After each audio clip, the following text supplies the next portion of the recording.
नमस्कार, देवभूमि उत्तराखंड में आप सभी लोगों का स्वागत है। आज मैं आप सबको लेके जाने वाला हूं भारत के पवित्र तीर्थ स्थलों में से एक उत्तराखंड राज्य के ऋषिकेश शहर में। तो चलिए आज बात करते हैं ऋषिकेश शहर के बारे में। दोस्तों, ऋषिकेश को हिमालय का द्वार भी कहा जाता है। यहीं से आगे को 4 धाम की यात्रा शुरू होती है। आगे चल करके आपको केदारनाथ, बद्रीनाथ, गंगोत्री, यमुनोत्री, इन 4 धामों की यात्रा की जाती है।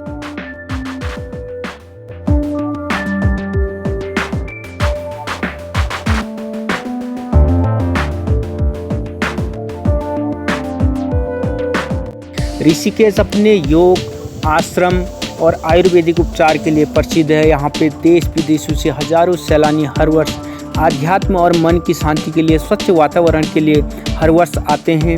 आज भी आपको यहाँ पे ऋषि मुनि और कई लोग योग और आयुर्वेदिक उपचार करते हुए मिल जाएंगे।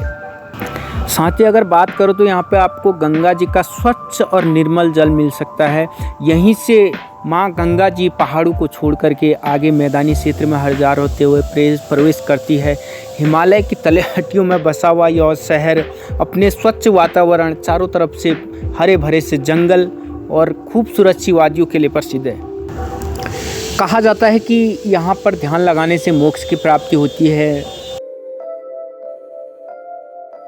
वनवास के दौरान भगवान राम, लक्ष्मण और सीता जी यहीं पर विचरण करते थे और यहीं पे पास में तपोवन है, जहाँ की तप की महिमा का गुणगान आज भी किया जाता है।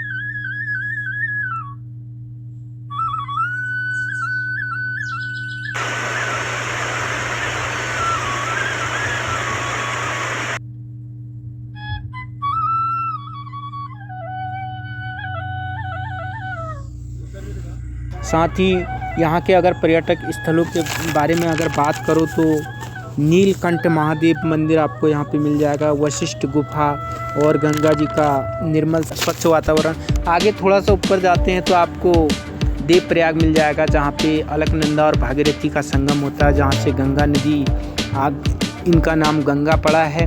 और थोड़ा सा अगर नज़दीक में जाएंगे तो ये लगभग 45 किलोमीटर की दूरी पे आपको देहरादून शहर मिलता है, जहाँ पे कि जॉली ग्रांट हवाई अड्डा है। तो आप लोग हवाई मार्ग से भी यहाँ पे आ सकते हैं। देहरादून से ऊपर अगर 56 किलोमीटर पे जाते हैं तो पहाड़ों की रानी मसूरी का आप दीदार कर सकते हैं।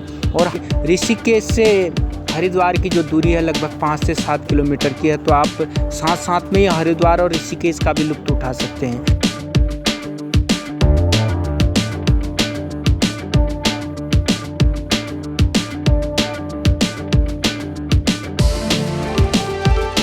अगर आप चाहते हैं जंगलों के दीदार करना और पक्षियों का, लंगूर, बंदर और टाइगर, एलिफेंट का, तो आप लोग सफारी के माध्यम से यहीं पे नज़दीकी राजाजी नेशनल पार्क का दीदार कर सकते हैं और लुत्फ उठा सकते हैं जंगल सफारी का।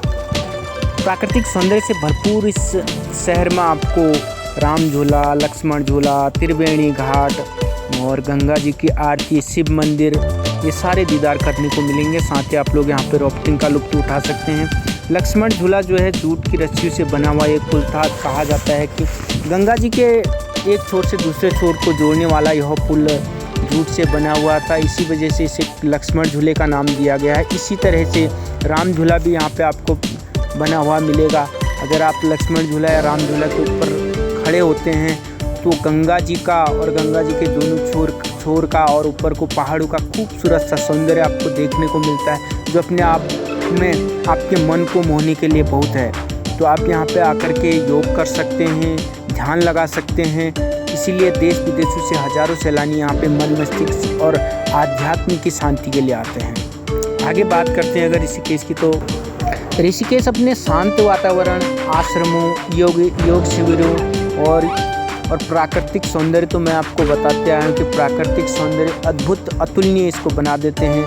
गंगा जी की निर्मल जल की कल करती मधुर धुन, साथ ही और गंगा जी का निर्मल वातावरण में अगर आप लोग स्नान करते हैं, उसके उपरांत योग करते हैं, तो सच ही आपको मोक्ष की प्राप्ति होती है। और आपका मन मस्तिष्क को दौड़ भाग और क्राउड से अगर आप शांति के लिए चाहते हैं तो आइए और देवभूमि उत्तराखंड के छोटे से शहर ऋषिकेश में बहुत ही खूबसूरत से प्रकृति के साथ जुड़ने का और प्राकृतिक सौंदर्य का लुत्फ उठाने का बेहतरीन सा अवसर है देवभूमि उत्तराखंड। तो आगे अगर बात करते हैं, सैलानी का मुख्य आकर्षण का केंद्र ऋषिकेश। हजारों सैलानी देश विदेशों से आकर के यहाँ पे योग और अध्यात्म का अध्ययन करते हैं। आपको यहाँ पे फ्री में योग और अध्यात्म की शिक्षा दी जाती है और गंगा नदी जो है उसमें स्नान करने का अवसर प्राप्त होता है। गंगा के स्वच्छ निर्मल जल को लोग यहाँ से लेकर के कई दूर दूर देश विदेशों में लेके जाते हैं और गंगा जी के पवित्र जल को अपने घर और जहाँ भी आप इसका छिड़काव करते हैं तो उसमें जो भी विकार होगा वो दूर हो जाता है। माँ गंगा आपके कष्टों को, आपके पापों का निवारण करती है और आपको मोक्ष की प्राप्ति करती है। तो दोस्तों, आप सबको कैसी लगी मेरी यह जानकारी आप ज़रूर बताइएगा और अपना सपोर्ट और प्यार बनाए रखें और हमारे चैनल को ज़रूर सब्सक्राइब करिएगा। नमस्कार।